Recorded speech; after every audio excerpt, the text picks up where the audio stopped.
Chapter 15. I found Natasha alone.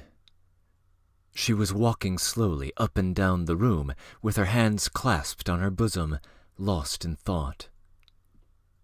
A samovar stood on the table, almost burnt out. It had been got ready for me long before. With a smile she held out her hand to me without speaking.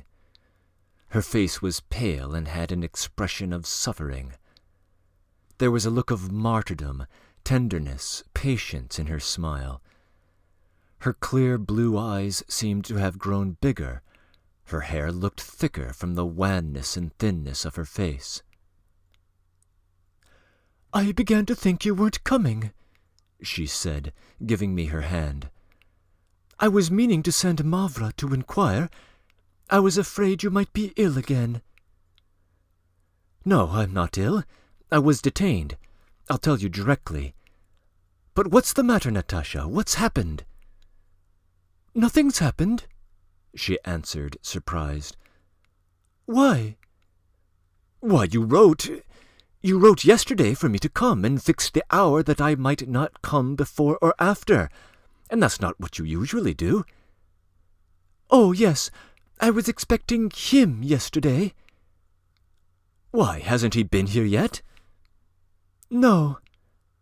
I thought if he didn't come I must talk things over with you," she added after a pause. "And this evening, did you expect him?" "No, this evening he's there." "What do you think, Natasha? Won't he come back at all?" "Of course he'll come," she answered, looking at me with peculiar earnestness. She did not like the abruptness of my question. We lapsed into silence, walking up and down the room. "I've been expecting you all this time, Vanya," she began again with a smile. "And do you know what I was doing?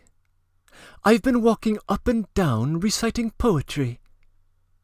Do you remember the bells, the winter road, 'My samovar boils on the table of oak'? We read it together. 'The snowstorm is spent, there's a glimmer of light from the millions of dim watching eyes of the night.' And then, 'There's the ring of a passionate voice in my ears, and the song of the bell taking part. Oh, when will my loved one return from afar to rest on my suppliant heart? My life is no life. Rosy beams of the dawn are at play on the pane's icy screen. My samovar boils on my table of oak. With the bright crackling fire the dark corner awoke, and my bed with chintz curtains is seen.' How fine that is! How tormenting those verses are, Vanya! And what a vivid, fantastic picture! It's just a canvas with a mere pattern chalked on it. You can embroider what you like. 2 sensations, the earliest and the latest. That samovar, that chintz curtain, how homelike it all is. It's like some little cottage in our little town at home. I feel as though I could see that cottage, a new one made of logs not yet weatherboarded. And then another picture. Of a sudden I hear the same voice ringing out with the bell, its sad accents I trace. Oh, where's my old friend? And I fear he'll come in with eager caress and embrace. What a life I endure! But my tears are in vain. Oh, how dreary my room! Through the chinks the wind blows, and outside the house but one cherry tree grows. Perhaps that has perished by now, though. Who knows? It's hid by the frost on the pane. The flowers on the curtain have lost their gay tone, and I wander sick. All my kinsfolk I shun. There's no one to scold me or love me, not one. The old woman grumbles alone. I wander sick. That sick is so well put in. There's no one to scold me. What tenderness, what softness in that line, and what agonies of memory, agonies one has caused oneself, and one broods over them. Heavens, how fine it is! How true it is!" She ceased speaking, as though struggling with a rising spasm in her throat. "Dear Vanya," she said a minute later, and she paused again, as though she had forgotten what she meant to say, or had spoken without thinking, from a sudden feeling. Meanwhile we still walked up and down the room. A lamp burned before the icon. Of late Natasha had become more and more devout, and did not like one to speak of it to her. "Is tomorrow a holiday?" I asked. "Your lamp is lighted." "No, it's not a holiday. But Vanya, sit down. You must be tired. Will you have tea? I suppose you've not had it yet?" "Let's sit down, Natasha. I've had tea already." "Where have you come from?" "From them." That's how we always referred to our old home. "From them? How did you get time? Did you go of your own accord, or did they ask you?" She besieged me with questions. Her face grew still paler with emotion. I told her in detail of my meeting with her father, my conversation with her mother, and the scene with the locket. I told her in detail, describing every shade of feeling. I never concealed anything from her. She listened eagerly, catching every word I uttered. The tears glittered in her eyes. The scene with the locket affected her deeply. "Stay, Vanya," she said, often interrupting my story. "Tell me more exactly everything as exactly as possible. You don't tell me exactly enough." I repeated it again and again, replying every moment to her continual questions about the details. "And you really think he was coming to see me?" "I don't know, Natasha, and in fact I can't make up my mind. That he grieves for you and loves you is clear, but that he was coming to you is... "And he kissed the locket?" she interrupted. "What did he say when he kissed it?" "It was incoherent, nothing but exclamations. He called you by the tenderest names. He called for you." "Called for me?" "Yes." She wept quietly. "Poor things," she said. "And if he knows everything," she added after a brief silence, "it's no wonder. He hears a great deal about Alyosha's father, too." "Natasha," I said timidly, "let's go to them." "When?" she asked, turning pale and almost getting up from her chair. She thought I was urging her to go at once. "No, Vanya," she added, putting her 2 hands on my shoulders and smiling sadly. "No, dear, that's what you're always saying, but we'd better not talk about it." "Will this horrible estrangement never be ended?" I cried mournfully. "Can you be so proud that you won't take the first step? It's for you to do it. You must make the first advance. Perhaps your father's only waiting for that to forgive you. He's your father. He has been injured by you. Respect his pride. It's justifiable. It's natural. You ought to do it. Only try, and he will forgive you unconditionally." "Unconditionally? That's impossible. And don't reproach me, Vanya, for nothing. I'm thinking of it day and night, and I think of it now. There's not been a day, perhaps, since I left them that I haven't thought of it. And how often we have talked about it. You know yourself it's impossible. Try." "No, my dear, it's impossible. If I were to try, I should only make him more bitter against me. There's no bringing back what's beyond recall. And you know what it is one can never bring back? One can never bring back those happy, childish days I spent with them. If my father forgave me, he would hardly know me now. He loved me as a little girl, a grown-up child. He admired my childish simplicity. He used to pat me on the head, just as when I was a child of 7, and used to sit upon his knee and sing him my little childish songs. From my earliest childhood up to the last day, he used to come to my bed and bless me for the night.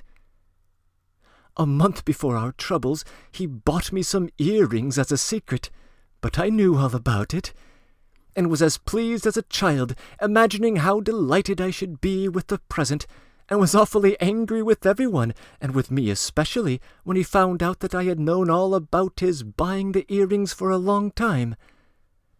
3 days before I went away, he'd noticed that I was depressed, and he became so depressed himself that it made him ill, and, would you believe it, to divert my mind he proposed taking tickets for the theatre. Yes, indeed, he thought that would set me right. I tell you, he knew and loved me as a little girl, and refused even to think that I should one day be a woman. It's never entered his head. If I were to go home now, he would not know me. Even if he did forgive me, he'd meet quite a different person now. I'm not the same. I'm not a child now. I have gone through a great deal. Even if he were satisfied with me, he still would sigh for his past happiness, and grieve that I am not the same as I used to be when he loved me as a child. The past always seems best. It's remembered with anguish. Oh, how good the past was, Vanya! She cried, carried away by her own words, and interrupting herself with this exclamation which broke painfully from her heart. "That's all true what you say, Natasha," I said.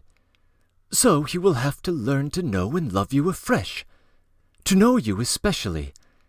He will love you, of course. Surely you can't think that he's incapable of knowing and understanding you, he with his heart?" "Oh, Vanya, don't be unfair. What is there to understand in me? I didn't mean that. You see, there's something else. A father's love is jealous, too.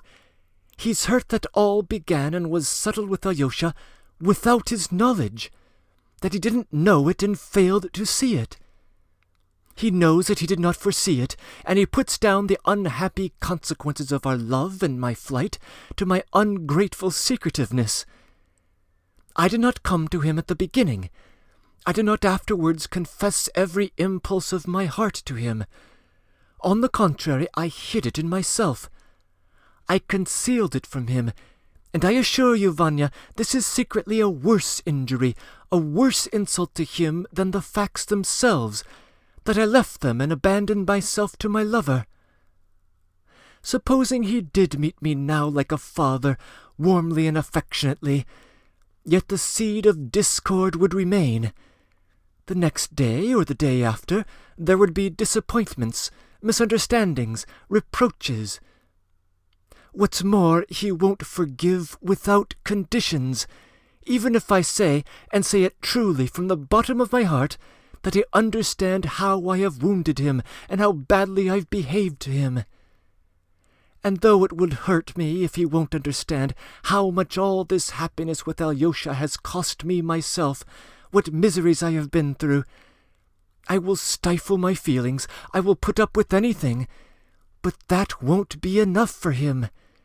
He will insist on an impossible atonement.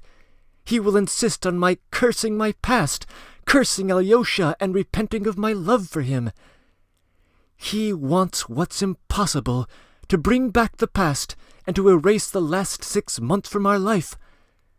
But I won't curse anyone, and I can't repent. It's no one's doing, it just happened so. No, Vanya, it can't be now. The time has not come." "When will the time come?" "I don't know. We shall have to work out our future happiness by suffering, pay for it somehow by fresh miseries. Everything is purified by suffering. Oh, Vanya, how much pain there is in the world!"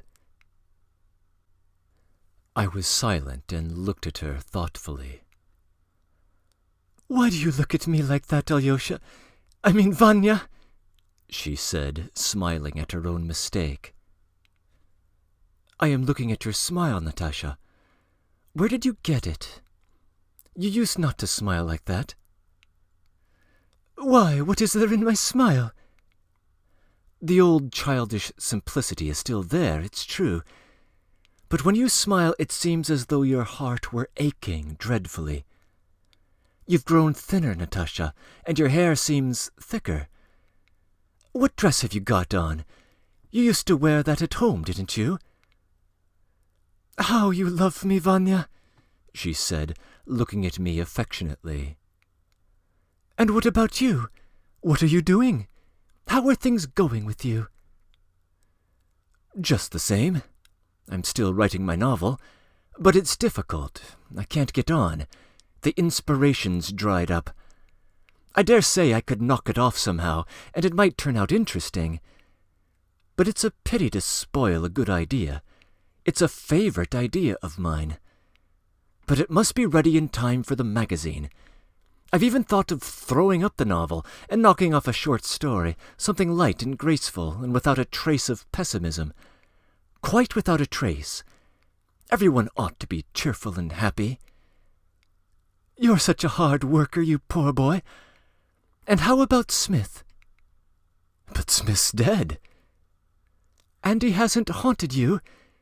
I tell you seriously, Vanya, you're ill and your nerves are out of order. You're always lost in such dreams. When you told me about taking that room, I noticed it in you. So the room's damp, not nice?" "Yes, I had an adventure there this evening, but I'll tell you about it afterwards." She had left off listening and was sitting plunged in deep thought. "I don't know how I could have left them then. I was in a fever," she added at last, looking at me with an expression that did not seem to expect an answer. If I had spoken to her at that moment, she would not have heard me. "Vanya," she said in a voice hardly audible, "I asked you to come for a reason." "What is it?" "I am parting from him." "You have parted, or you're going to part?" "I must put an end to this life. I asked you to come that I might tell you everything, all that has been accumulating, and that I've hidden from you till now." This was always how she began, confiding to me her secret intentions, and it almost always turned out that I had learnt the whole secret from her long before. "Ah, Natasha, I've heard that from you 1,000 times. Of course it's impossible for you to go on living together. Your relation is such a strange one. You have nothing in common. But will you have the strength?" "It's only been an idea before, Vanya, but now I have quite made up my mind. I love him beyond everything, and yet it seems I am his worst enemy. I shall ruin his future. I must set him free. He can't marry me. He hasn't the strength to go against his father. I don't want to bind him either. And so I'm really glad that he has fallen in love with the girl they are betrothing him to. It will make the parting easier for him. I ought to do it. It's my duty. If I love him, I ought to sacrifice everything for him. I ought to prove my love for him. It's my duty. Isn't it?" "But you won't persuade him, you know." "I am not going to persuade him. I shall be just the same with him if he comes in this minute. But I must find some means to make it easier for him to leave me without a conscience prick. That's what worries me, Vanya. Help me. Can't you advise something?" "There is only one way," I said, "to leave off loving him altogether and fall in love with someone else. But I doubt whether even that will do it. Surely you know his character. Here he's not been to see you for 5 days. Suppose he had left you altogether. You've only to write that you were leaving him, and he'd run to you at once." "Why do you dislike him, Vanya?" "I?" "Yes, you! You're his enemy, secret and open. You can't speak of him without vindictiveness. I've noticed it 1,000 times that it's your greatest pleasure to humiliate him and blacken him. Yes, blacken him, it's the truth." "And you've told me so 1,000 times already. Enough, Natasha, let's drop this conversation." "I've been wanting to move into another lodging," she began again after a silence. "Don't be angry, Vanya." "Why, he'd come to another lodging, and I assure you I'm not angry." "Love, a new strong love might hold him back. If he came back to me, it would only be for a moment, don't you think?" "I don't know, Natasha. Everything with him is so inconsistent. He wants to marry that girl and to love you, too. He's somehow able to do all that at once." "If I knew for certain that he loved her, I would make up my mind. Vanya, don't hide anything from me. Do you know something you don't want to tell me?" She looked at me with an uneasy, searching gaze. "I know nothing, my dear. I give you my word of honor. I've always been open with you. But I'll tell you what I do think. Very likely he's not nearly so much in love with the Countess's stepdaughter as we suppose. It's nothing but attraction." "You think so, Vanya? My God, if I were sure of that! Oh, how I should like to see him at this moment, simply to look at him. I should find out everything from his face. But he doesn't come! He doesn't come!" "Surely you don't expect him, Natasha?" "No, he's with her. I know. I sent to find out. How I should like to have a look at her, too. Listen, Vanya, I'm talking nonsense, but is it really impossible for me to see her? Is it impossible to meet her anywhere? What do you think?" She waited anxiously to hear what I should say. "You might see her, but simply to see her wouldn't amount to much." "It would be enough for me only to see her. I should be able to tell then for myself. Listen, I have become so stupid, you know. I walk up and down here, always alone, always thinking. Thoughts come rushing like a whirlwind. It's so horrible. One thing I've thought of, Vanya. Couldn't you get to know her? You know the Countess admired your novel. You said so yourself at the time. You sometimes go to Prince R.'s evenings. She's sometimes there. Manage to be presented to her. Or perhaps Alyosha could introduce you. Then you could tell me all about her." "Natasha, dear, we'll talk of that later. Tell me, do you seriously think you have the strength to face a separation? Look at yourself now. You're not calm."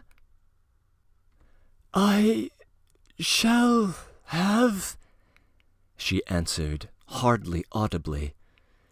"Anything for him. My whole life for his sake.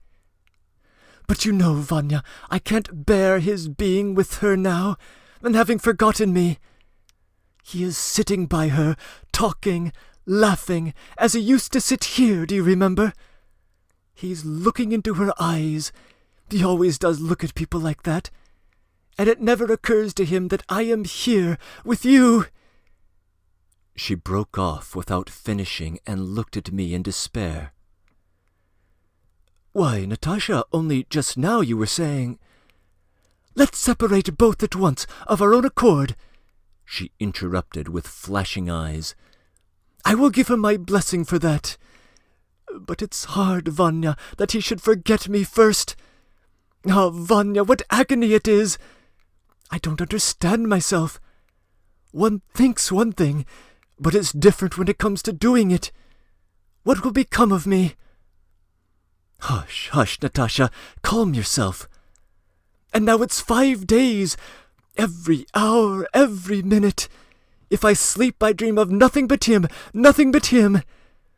I tell you what, Vanya, let's go there. You take me. Hush, Natasha. Yes, we will go. I've only been waiting for you. I've been thinking about it for the last 3 days. That was what I meant in my letter to you. You must take me. You mustn't refuse me this. I've been expecting you for 3 days. There's a party there this evening. He's there. Let us go. She seemed almost delirious. There was a noise in the passage. Mavra seemed to be wrangling with someone. "Stay, Natasha. Who's that?" I asked. "Listen." She listened with an incredulous smile and suddenly turned fearfully white. "My God, who's there?" she said, almost inaudibly. She tried to detain me, but I went into the passage to Mavra. Yes, it actually was Alyosha. He was questioning Mavra about something. She refused at first to admit him. "Where have you turned up from?" she asked with an air of authority. "Well, what have you been up to? All right then, go in, go in. You won't comet over me with your butter. Go in. I wonder what you've to say for yourself." "I'm not afraid of anyone. I'm going in," said Alyosha, somewhat disconcerted, however. "Well, go in then. You're a sauce-box." "Well, I'm going in."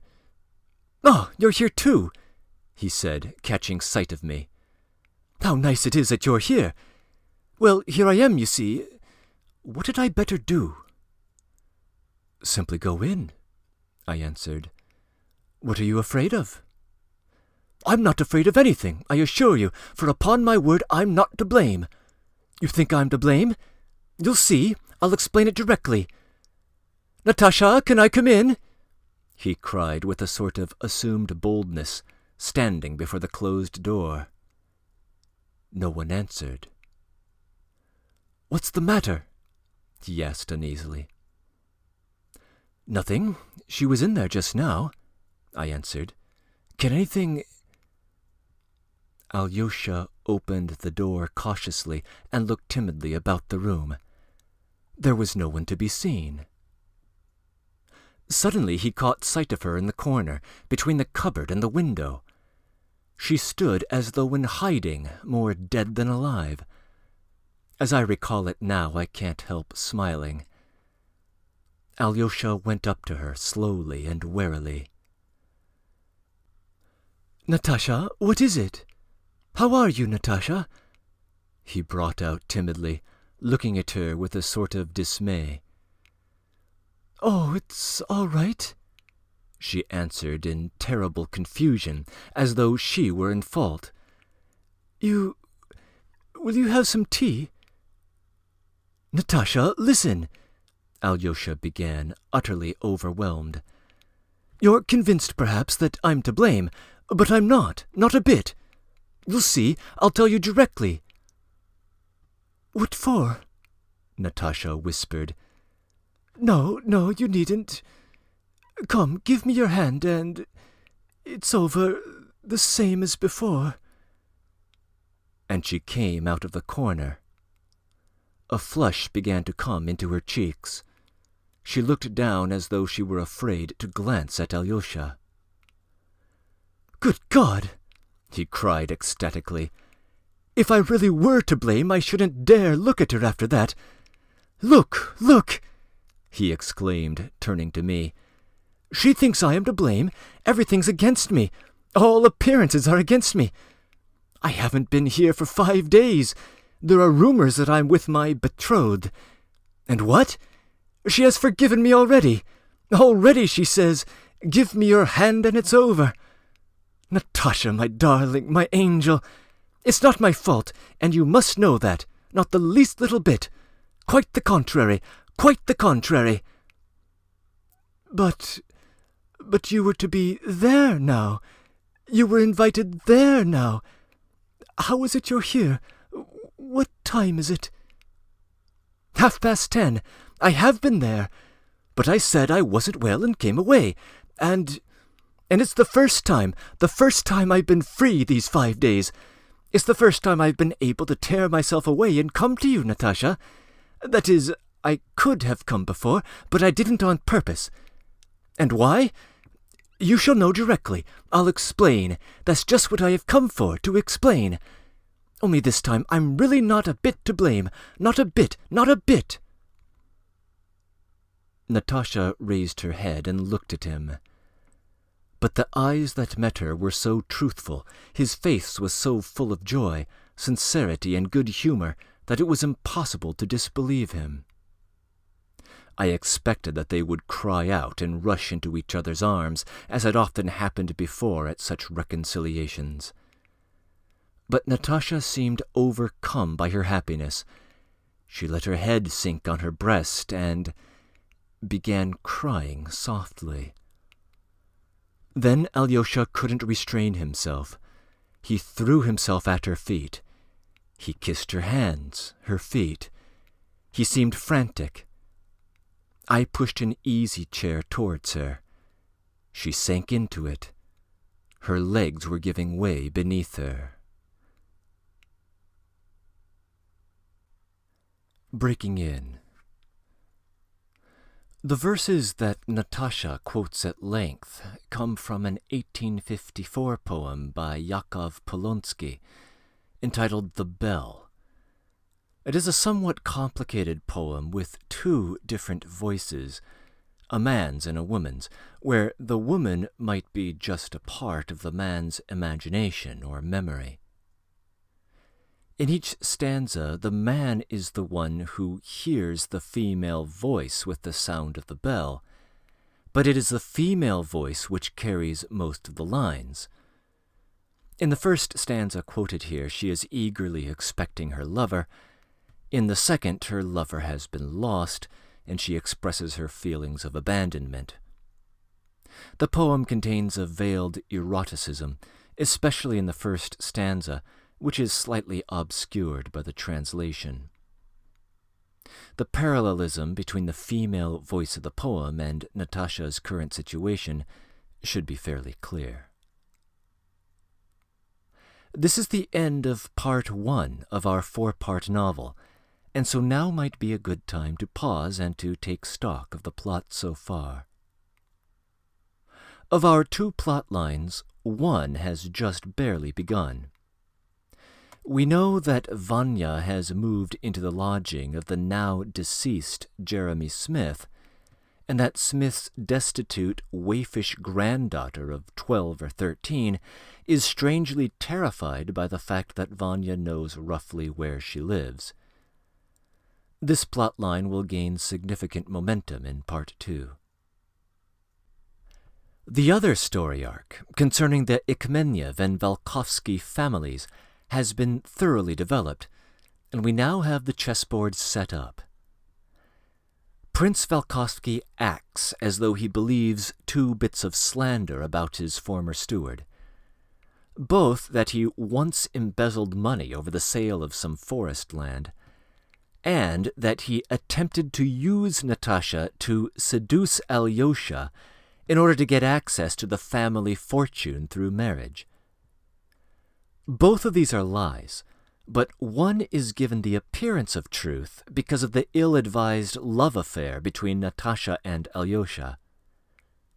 The other is the source of the lawsuit between them, which is heading in Valkovsky's favor and threatens to ruin Ichmeniev financially, in addition to the public shame he endures.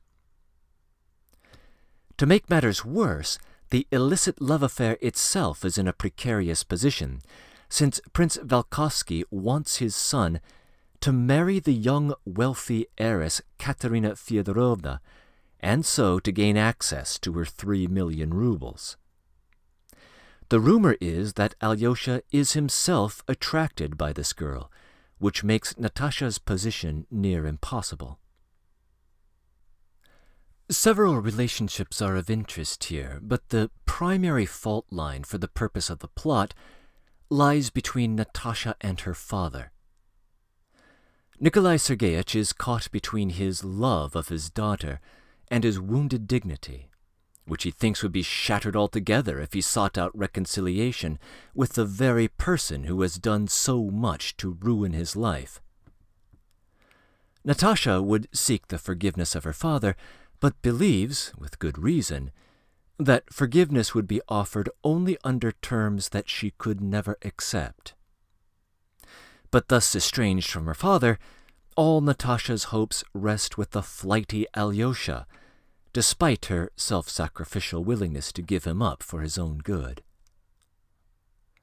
And what has Alyosha been doing these past 5 days, while neglecting the woman who sacrificed everything for him?